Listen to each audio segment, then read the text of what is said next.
Hello everyone, દ્રષ્ટિસ cooking ટૂરમાં આપ સૌનું સ્વાગત છે. આજે આપણે ઢોકળી જરા પણ તૂટે નહીં અને ખાવામાં ખૂબ જ સ્વાદિષ્ટ એવું ઢોકળીનું શાક બનાવીશું. તો સૌપ્રથમ આપણે ઢોકળી બનાવી લઈએ. તો ઢોકળી બનાવવા માટે એક બાઉલ લઈ લઈશું. તેમાં આપણે 1 કપ જેટલો ચણાનો લોટ ઉમેરી દઈએ. અહીં મેં ચણાનો ઝીણા લોટનો ઉપયોગ કર્યો છે.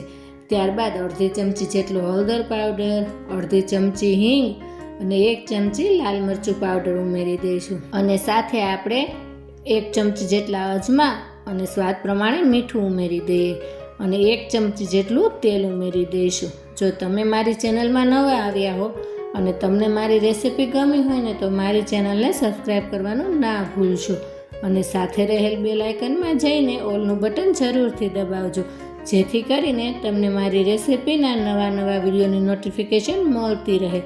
ત્યારબાદ આપણે જરૂર પ્રમાણે થોડું પાણી ઉમેરતા જઈ અને એકદમ સ્મૂથ બેટર તૈયાર કરી લઈએ. અહીં ચણાના લોટનું બેટર તૈયાર થઈ ગયું છે. આવી રીતે મીડિયમ થીક રહે ને તેવું બેટર તૈયાર કરી લેવાનું. ત્યારબાદ ઢોકળી બાફવા માટે એક પ્લેટને આપણે તેલથી થોડી ગ્રીસ કરી લઈએ અને હવે તેમાં અડધું બેટર ઉમેરી દઈશું. હવે ઢોકળીને બાફવા માટે આપણે એક વાસણમાં અગાઉથી પાણી ગરમ કરવા માટે રાખી દીધું હતું. તો પાણી આવી રીતે એકદમ સરસ ઉકળી જાય ને ત્યારે તેમાં ઢોકળીની પ્લેટ રાખી દઈશું અને તેને 5 મિનિટ માટે બફાવા દઈએ. 5 મિનિટમાં ઢોકળી એકદમ સરસ બફાઈ જશે. તો હવે પ્લેટને બહાર લઈ લઈશું. હવે આવી જ રીતે આપણે બીજી ઢોકળીની પ્લેટને પણ બાફી લઈશું. બીજી પ્લેટ પણ 5 મિનિટમાં સરસ બફાઈ જશે. ત્યારબાદ બંને પ્લેટને થોડી ઠંડી થવા દઈશું. હવે ઠંડી થઈ ગયા બાદ તેમાંથી આપણે નાની ઢોકળીના ટુકડા કટ કરી લઈએ. તો અહીં ઢોકળી સરસ રીતે કટ થઈ ગયા બાદ તેને આપણે પ્લેટમાંથી અલગ કરી લઈશું. તમે જોઈ શકો છો કે અહીં આપણી ઢોકળી કેટલી સરસ તૈયાર થઈ છે. આ ઢોકળીને તમે અત્યારે પણ ખાઈ શકો છો. આ ઢોકળીમાં વઘાર કરીને તમે બાળકોને લંચ બોક્સમાં પણ આપી શકો છો. તો હવે શાક બનાવવા માટે કડાઈમાં આપણે 4 થી 5 ચમચી જેટલું તેલ ગરમ કરી લઈએ.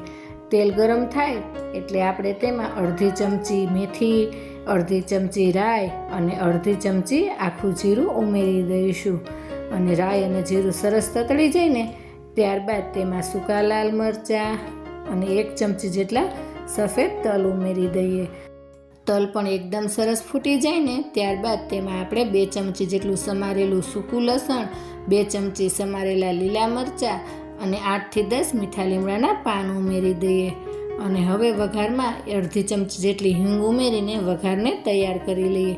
વઘાર એકદમ સરસ આવો તૈયાર થઈ જાય ને ત્યારબાદ તેમાં 1 ચમચી જેટલો ચણાનો લોટ ઉમેરીશું અને તેને આપણે 1 મિનિટ માટે શેકી લઈએ. ચણાનો લોટ ઉમેરવાથી શાકની ગ્રેવી થોડી ઘટ્ટ તૈયાર થશે. હવે લોટ એકદમ સરસ શેકાઈ ગયો છે. તો આ સમયે આપણે તેમાં 1 કપ જેટલી ખાટી છાશ ઉમેરી દઈશું. જો અહીં છાશ ના હોય ને તો તમે દહીંનો ઉપયોગ પણ કરી શકો છો. ત્યારબાદ આપણે 1 કપ જેટલું પાણી ઉમેરી દઈશું. હવે આપણે શાકમાં મસાલો કરી લઈએ. તો સૌપ્રથમ અડધી ચમચી હળદર પાવડર, 1 ચમચી લાલ મરચું પાવડર, અડધી ચમચી ધાણા જીરું પાવડર, સ્વાદ પ્રમાણે મીઠું અને 1 ટુકડો ગોળનો ઉમેરી દઈશું. તમારે અહીં ગોળ ના ઉમેરવું હોય તો તમે તેને સ્કીપ કરી શકો છો.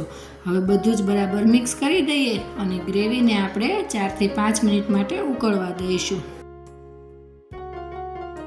હવે 5 મિનિટમાં જ ગ્રેવી એકદમ સરસ ઉકળી જશે. તો આ સમયે આપણે તેમાં તૈયાર કરેલી ઢોકળી ઉમેરી દઈશું. ઢોકળી ઉમેર્યા બાદ ફરી પાછું આપણે 4 થી 5 મિનિટ શાકને ઉકળવા દઈશું. ઢોકળી ઉમેર્યા બાદ 4 થી 5 મિનિટમાં શાક બની જશે. શાકનો રસો થોડો ઘટ્ટ થઈ જાય અને ઢોકળી ઉપર તરવા લાગે ને એટલે આપણે ગેસ ઓફ કરી દેવાનો. આવી રીતે એકદમ સરસ ઘટ્ટ રસો થઈ જાય એટલે આપણું શાક તૈયાર થઈ ગયું છે. તો હવે આ સમયે આપણે તેમાં 1 ચમચી જેટલો શેકેલા જીરાનો પાવડર, અડધી ચમચી જેટલો ગરમ મસાલો અને 2 ચમચી સમારેલા લીલા ધાણા ઉમેરી દઈશું. સાથે આપણે 1 ઇંચ જેટલો આદુનો ટુકડો છીણીને ઉમેરી દઈશું. આ ઢોકળીનું શાક ખાવામાં ખૂબ જ સ્વાદિષ્ટ લાગે છે. આ શાકને તમે ભાખરી કે રોટલા સાથે ખાઈ શકો છો. હવે ઢોકળીનું શાક આપણે સર્વ કરીશું અને ઉપરથી થોડા લીલા ધાણા ઉમેરીશું. તો તૈયાર છે ખૂબ જ સ્વાદિષ્ટ ઢોકળીનું શાક. તો એકવાર આ ઢોકળીનું શાક જરૂરથી બનાવજો અને કોમેન્ટમાં જણાવજો કે તમને આ ઢોકળીનું શાક કેવું લાગ્યું. અને આ સાથે મારી ચેનલને લાઈક, શેર અને સબસ્ક્રાઈબ કરજો. તો આવી જ નવી નવી રેસિપીઓ સાથે આપણે ફરી મળતા રહીશું દ્રષ્ટિસ કુકિંગ ટૂરમાં.